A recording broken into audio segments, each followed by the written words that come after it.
7 de la mañana con 27 minutos. Gracias. Seguimos aquí en A Primera Hora por Sonorama, la gran señal nacional. En mi comentario el día de hoy he expresado mi punto de vista sobre este acercamiento que ha tenido el gobierno con la CONAIE esta semana.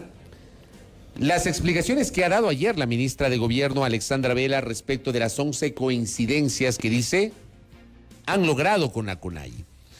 Pero claro, hay algunos temas que nosotros en este espacio de alguna manera hemos tomado nota. Yo creo que deben ser aterrizados, deben ser más especificados. Hablaba, por ejemplo, de que hay una coincidencia sobre despetrolarizar la economía, pero ¿cómo despetrolarizamos la economía? Y hay otros temas que evidentemente están allí para la discusión. Pero bueno, entremos en materia. Y le vamos a preguntar a Homero Castañer, viceministro de Gobierno, que visita nuestra mesa de trabajo acá en A Primera Hora, un poquito de detalles y sensaciones de este encuentro, este primer encuentro ya formal con la dirigencia de la CONAIE. Viceministro, qué gusto, bienvenido. ¿Cómo le va? Muy buenos días, Fabricio. Un saludo a usted y a todos quienes nos siguen. Un gusto compartir este diálogo. Gracias. A ver, ¿qué sensaciones le deja a usted el acercamiento con la CONAIE el día lunes? Positivas. Un acercamiento positivo dentro de todo este arranque del gobierno del presidente Guillermo Lasso. Se ha dado acercamientos no solo con la CONAIE, con diferentes sectores. Se ha podido establecer mecanismos de diálogo, mecanismos de escuchar las diferentes propuestas. Y hace un mes y un poco más el presidente hizo la invitación formal a la Confederación de Nacionalidades Indígenas. No se dio un acercamiento con una comisión sobre la agenda que se iba a tratar. Ahora se pudo recibir aproximadamente a 50 líderes de diferentes sectores, de diferentes, estuvo del Ecuarunari, de la misma CONAIE, de los diferentes bases de los pueblos y nacionalidades indígenas, y fue una reunión muy cordial, una reunión en donde definitivamente primó el respeto, una reunión en donde hubo diferencias de criterios. Esa es la democracia, tener a veces diferencias de criterios, cosas en que se coincidían, y temas, como lo mencionó la ministra Vela, en donde no hubo coincidencias, y para eso se planteó de parte del gobierno la posibilidad de entablar mesas de trabajo. Por ejemplo, el tema de combustibles, Fabricio. Este tema del subsidio a los combustibles es un tema que se viene arrastrando 47 años atrás. Es decir, no es un tema sencillo de canalizarlo, ni siquiera en una reunión que no fue corta, que aproximadamente duró 3 horas con los diferentes líderes indígenas. Pero vea, ayer, por ejemplo, en la tarde, se logró cristalizar ya la entrega formal de la propuesta del gobierno frente a las mesas de trabajo con los transportistas, que han durado casi 10 semanas sobre este tema, que se ha venido trabajando con propuestas, con estudios, con diferentes caminos sobre el tema de compensaciones, el tema de focalización. ¿Para qué? Para que los transportistas lo analicen con sus bases y se tome una decisión que esperemos sea firmar un acuerdo la próxima semana. Y ese fue el planteamiento final de la reunión. A ver, en los temas que no hay coincidencia, en el tema de, por ejemplo, de la explotación minera, en el tema de los combustibles, en el tema de los créditos que pedían ellos una moratoria de 1 año en todo el sistema financiero. Bueno, establezcamos mesas de trabajo, nombren a sus representantes, porque así es más fácil ir analizando tema por tema y encontrar las posibles soluciones y consensos. A ver, le voy a plantear tal vez el tema más sensible, que es el del precio de los combustibles. La CONAIE llega a la reunión con el presidente Lasso con una postura que se congela el precio de los combustibles. Ustedes como gobierno llegan a la reunión con la CONAIE y dicen: no vamos a derogar el decreto ejecutivo que fue suscrito en mayo del 2020. ¿Cuál es el punto intermedio frente a estas dos posiciones claramente antagónicas, viceministro? Bueno, es claro el tema de que el subsidio a los combustibles, y eso saben todos los dirigentes de los grupos sociales, no solo la CONAIE, eso saben todos los dirigentes, la UNE, el FUD, el CUT, todos saben que eso no paga el Estado, eso no paga el gobierno. El subsidio a los combustibles lo pagamos todos los ecuatorianos y es un tema que no puede estar distorsionado de subsidiar, que es una ayuda que da el Estado en un bien o un servicio a quien tiene y quien no tiene. En ese sentido, el presidente tomó la decisión, por ejemplo, con los transportistas, que son quienes ocupan como materia prima el combustible para el trabajo diario, en donde están todas las federaciones de transporte, Fabricio. Nombraron ellos, de las 15 federaciones, 5 representantes, se han mantenido mesas de trabajo y se está analizando el tema. Ayer ya se llegó, le repito, a una propuesta formal sobre el tema que los transportistas llevaron para sociabilizar con sus bases. El presidente ha sido claro, no se puede derogar el tema de los decretos, porque eso sería volver a lo que teníamos antes, que los ecuatorianos financiemos, subsidiemos a quien tiene y a quien no tiene para pagar el precio real del combustible. Pero ¿cuál es la alternativa o no hay alternativa en el tema de combustibles? Hay alternativa en el sentido de que para que no afecte a quienes menos tienen, en este caso, por ejemplo, los usuarios de transporte público, quienes ocupan el transporte diariamente, no suba el pasaje con estas medidas que se planteó ayer del acuerdo, del preacuerdo, diríamos yo, con los transportistas del país. Y ese acuerdo con los transportistas también se lo ha trasladado a los indígenas, porque a mí me ha dado la impresión, viceministro, y perdón que hable en primera persona, pero que el gobierno solamente una posible focalización de estas medidas que usted está anunciando, básicamente las han hablado con los transportistas y han excluido de ese diálogo a los sectores sociales. Mire, dentro de el planteamiento final de la reunión de ayer, justamente era, en estos temas que no hay acuerdo, veamos cuáles son las propuestas de ustedes. Cuando hace unos meses atrás tuve la oportunidad de ser delegado por el exministro Monge a recibir las propuestas de la CONAIE en La Tacunga, del movimiento en ese tiempo no era presidente de la CONAIE, Leonidas Issa, era del movimiento indígena de Cotopaxi, ellos entregaron una carpeta que le llamaron mandatos de los pueblos y nacionalidades. Y un diálogo, un escenario de diálogo, no puede ser con condicionamientos, con exigencias para sentarse, sino que tiene que ser primero incluyente, el presidente lo ha demostrado, el gobierno con una predisposición absoluta de dialogar con todos los sectores, de no cerrar las puertas absolutamente a nadie. Se hizo la invitación a la CONAIE sobre esos temas y dispuestos a dialogar a lo mejor en mesas de trabajo sobre esos temas. Pero el momento en que hay posiciones radicales, Fabricio, es difícil llegar a un acuerdo, como se dice, de una. No se tiene que haber posiciones equilibradas, sensatas, y tiene que haber una propuesta también. Una propuesta. Casi $1.000 millones de subsidios a los combustibles es lo que nos impide a lo mejor tener más obra pública, más programas sociales. Pero tenemos claridad sobre, por ejemplo, está vigente desde mayo del año anterior este decreto ejecutivo que supuso el establecer un mecanismo de bandas y de fijación mensual del precio de los combustibles atado al comportamiento del precio del petróleo. ¿Qué se ha hecho con esa plata? ¿Hay claridad sobre qué se ha hecho con esos recursos que el Estado ha dejado de otorgar para subsidiar el precio de los combustibles, viceministro? Mire, uno de los temas que se conversó en las reuniones y que el presidente de la República también fue claro cuando le presentó al país en ese informe a la nación para presentar la ley de creación de oportunidades, era la situación gravísima frente al tema económico. Es decir, una deuda que supera los $63.000 millones y un déficit del año pasado. Y eso no podemos olvidarnos. El año pasado fue un año no solo para el Ecuador, para el planeta entero, muy complicado, un déficit de casi $7.000 millones. de faltante, de que yo presupuesto algo y me falta para cubrir el tema de los gastos y del cumplimiento que tiene que dar el Estado a las diferentes partidas presupuestarias. Y se viene, por ejemplo, arrastrando, heredada, le voy a mencionar algo, la deuda con los municipios. Heredamos una deuda de casi $1.000 millones. ¿Y cuánto se ha logrado sanear esa deuda? No le puedo decir este momento. ¿Pero se ha honrado esa deuda o no? Así es, está en la página del Ministerio de Finanzas los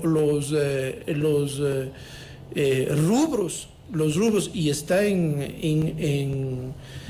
clarísimo cuánto ha sido los rubros que el gobierno quiere irse igualando con esa deuda, y algo muy importante, no seguir haciendo que crezca, no atrasarse, ¿sí? Es decir, un plan de pagos para igualar esa deuda y no atrasarse con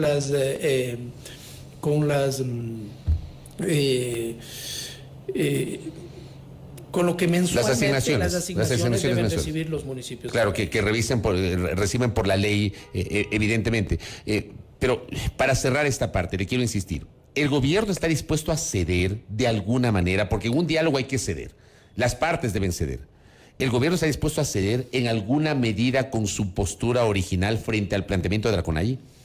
En algunos temas el gobierno ha abierto las puertas. Pero, por ejemplo, en este tema específico del precio de los combustibles. Si por algo nos hemos sentado, mire, si bien con la CONAIE no ha habido oportunidad de trabajar en este tema puntual, pero con los transportistas, transporte pesado, liviano, taxismo, estudiantil, con urbano, intercantonal, intracantonal, se ha estado trabajando en esto. ¿Y cómo hacemos para que no afecte a los costos operativos y ellos tengan que subir los fletes, tengan que subir el pasaje? Se ha estado trabajando.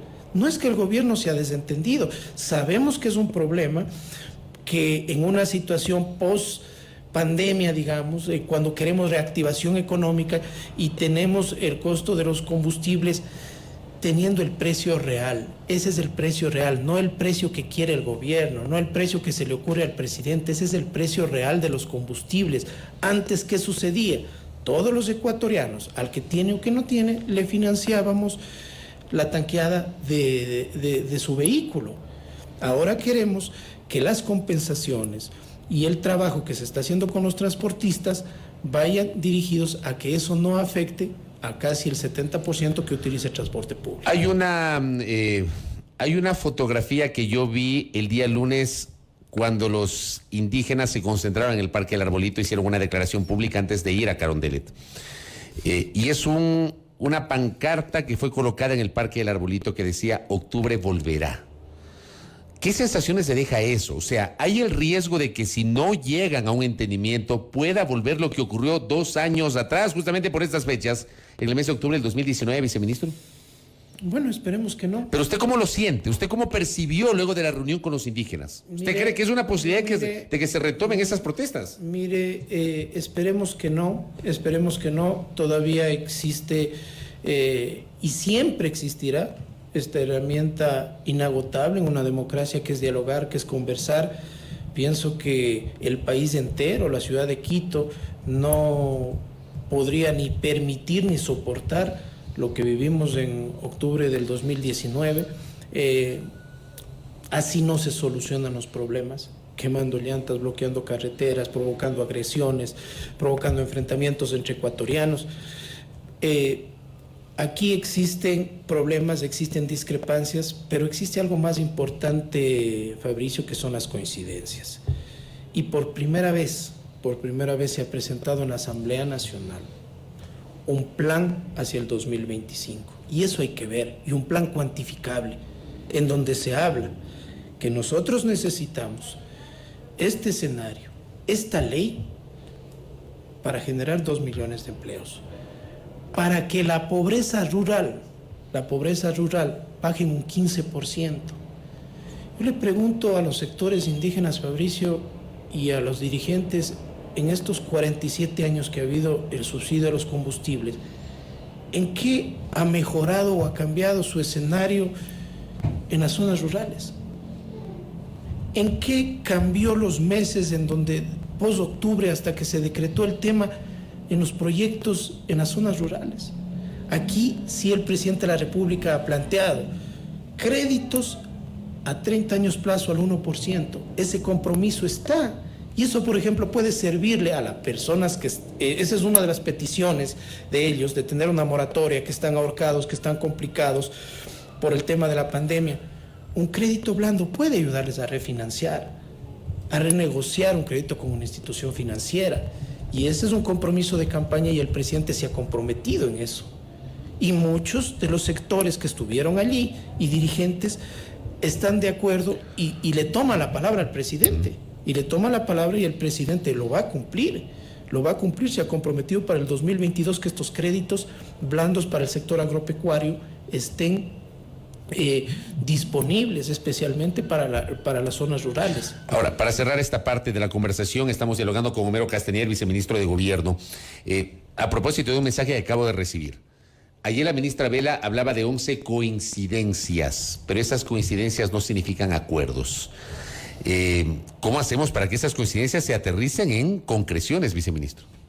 Está abierta la posibilidad de tener mesas de trabajo. ¿Hay plazos para llegar o arribar a acuerdos específicos? Se les planteó a ellos a que nombren delegados para las diferentes mesas de trabajo. Ellos dijeron que van a consultar con sus bases y que tomarán una decisión. Estamos abiertos a dialogar. A ver, toquemos el tema de los pagos al municipio, al IES, toquemos el tema minero, toquemos el tema, a ver cómo les afecta, por ejemplo, en los costos de los productos, el tema de los combustibles, veamos los mecanismos para que eso no les afecte, veamos el tema de los créditos. Se planteó eso, en donde no hubo coincidencias, pero esperemos que tengamos una respuesta y ellos nombren, como ya lo hicieron, comisiones para podernos sentar a dialogar sobre estos temas e ir evacuándolos, ahí sí, con plazos, con tiempos, como lo hemos hecho, repito, y eso es un ejercicio que no fue fácil, Fabricio. Yo me acuerdo, la primera reunión con los transportistas, asimismo en el Ministerio de Transporte y Obras Públicas, más de 40 delegados, más de 5 decenas de pedidos.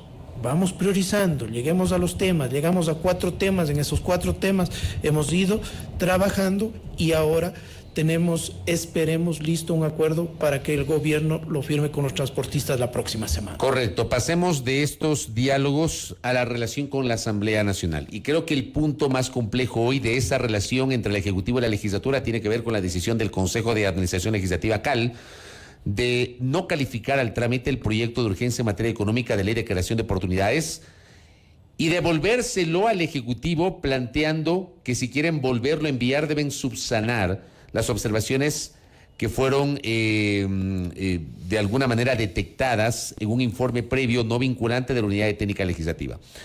Al día de hoy el gobierno sabe qué va a hacer con este tema. Se está trabajando en ello. El presidente lo mencionó en Imbabura, en una visita, y se ha establecido una hoja de ruta, voy a tomar las palabras de él, de una batalla democrática por este tema.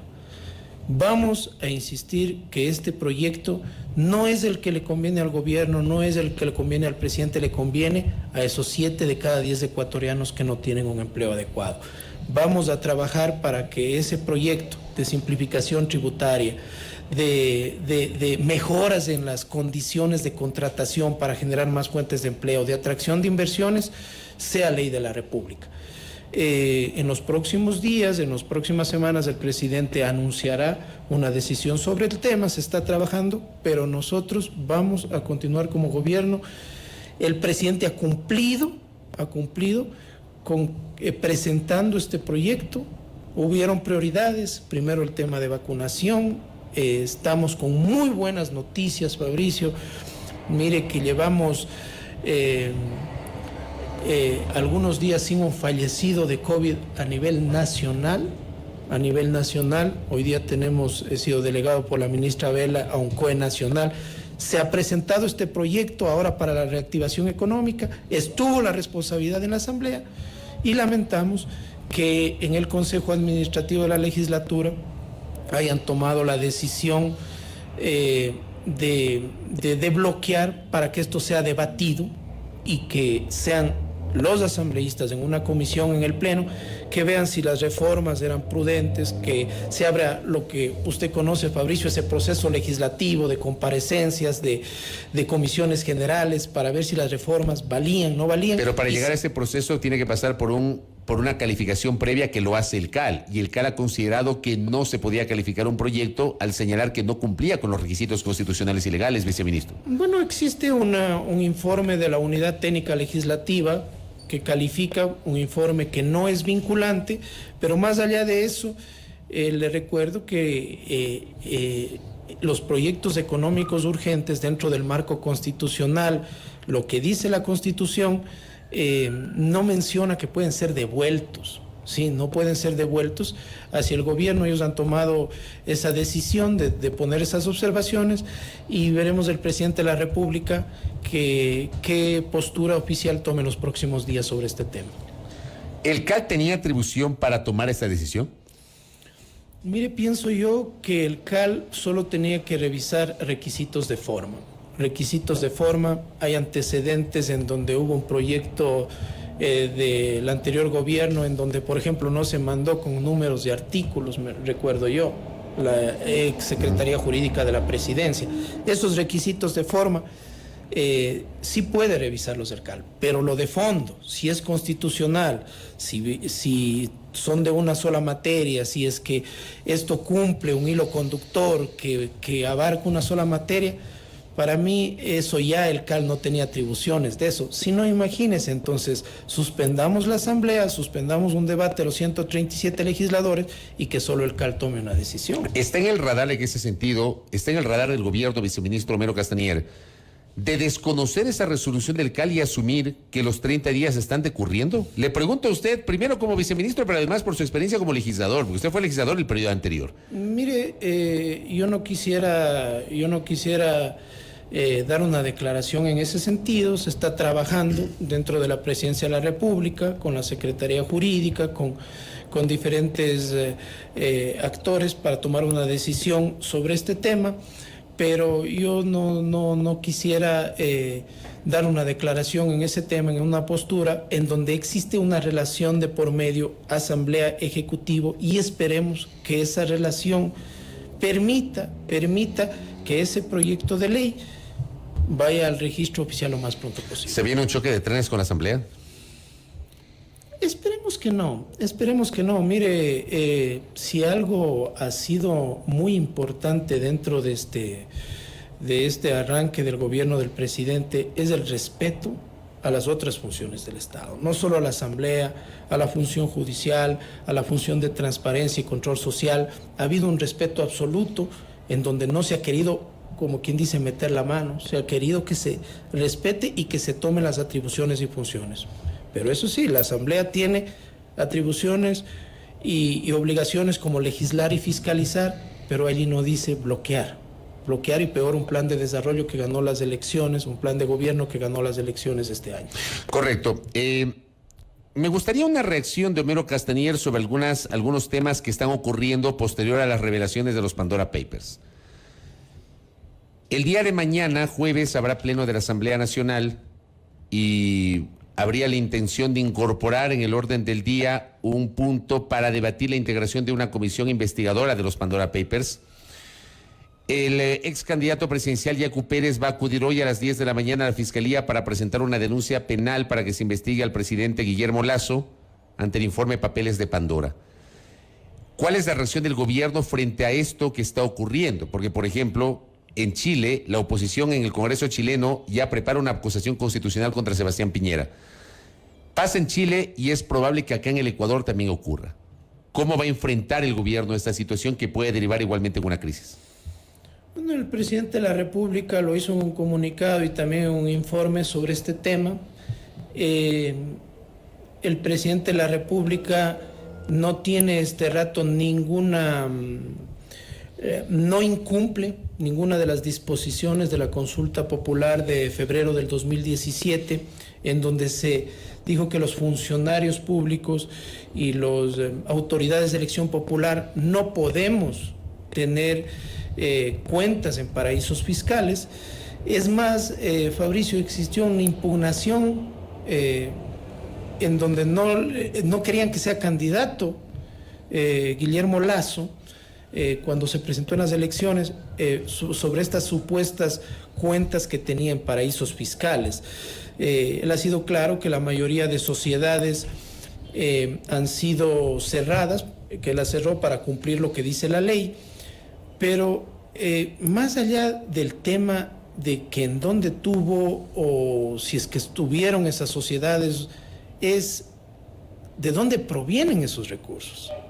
Es decir, el que una empresa ecuatoriana tenga negocios, por ejemplo, en un país en donde es considerado un paraíso fiscal, eso no es un delito. Un delito es esconder dinero mal habido en paraísos fiscales para lavar ese dinero, ¿sí? Y evadir, incluso evadir a los controles que existen en países en donde hay controles tributarios, controles de dónde provienen esos fondos y esos recursos. El presidente de la República ha sido claro en ese tema. Está aquí, si la Asamblea decide establecer una investigación, el mismo presidente ha sido quien ha proporcionado una investigación, son temas públicos sobre si es que este rato él dispone o no dispone de cuentas en paraísos fiscales, y él ha sido claro que él, para ser candidato y para cumplir lo que mandaba la consulta popular del 2017, cerró sus cuentas y sus, estas sociedades que los mantenía en otros países. ¿Y qué se hizo con esos recursos? ¿Los trajo de nuevo el presidente Lasso al Ecuador? Bueno, el presidente de la República, el momento que dejó de estar dentro de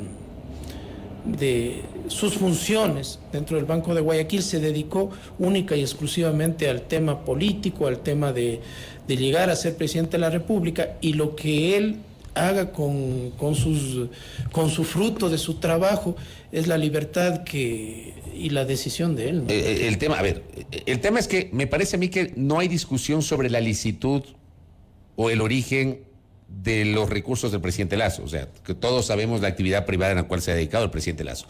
El tema es si cumplió o no cumplió con la ley. Y le voy a poner un ejemplo. La Ley Orgánica para la Aplicación de la Consulta Popular del 19 de febrero del 2017, en el artículo 2, menciona que quienes transfieran sus bienes o conformen fideicomisos no por ello cumplen la ley.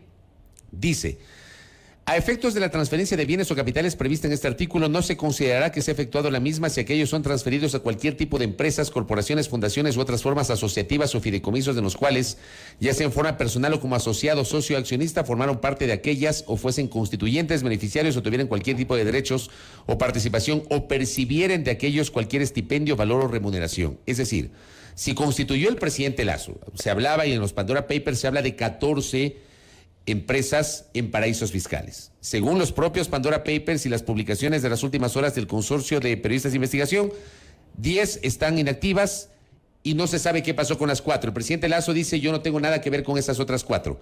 Pero no ha aclarado el presidente Lasso qué pasó con esos recursos. ¿Constituyó fideicomisos? ¿Podía hacerlo?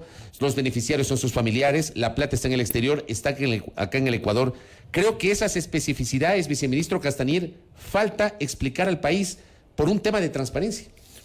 Mire, yo le creo al presidente, y le creo porque le conozco, no le conozco de ahora en esta coyuntura política, de muchos años atrás, y todo este tiempo que él ha sido candidato, que ha estado recorriendo, le han querido inculpar, le ha querido que el tema del feriado bancario, que el tema de los paraísos fiscales, que el tema de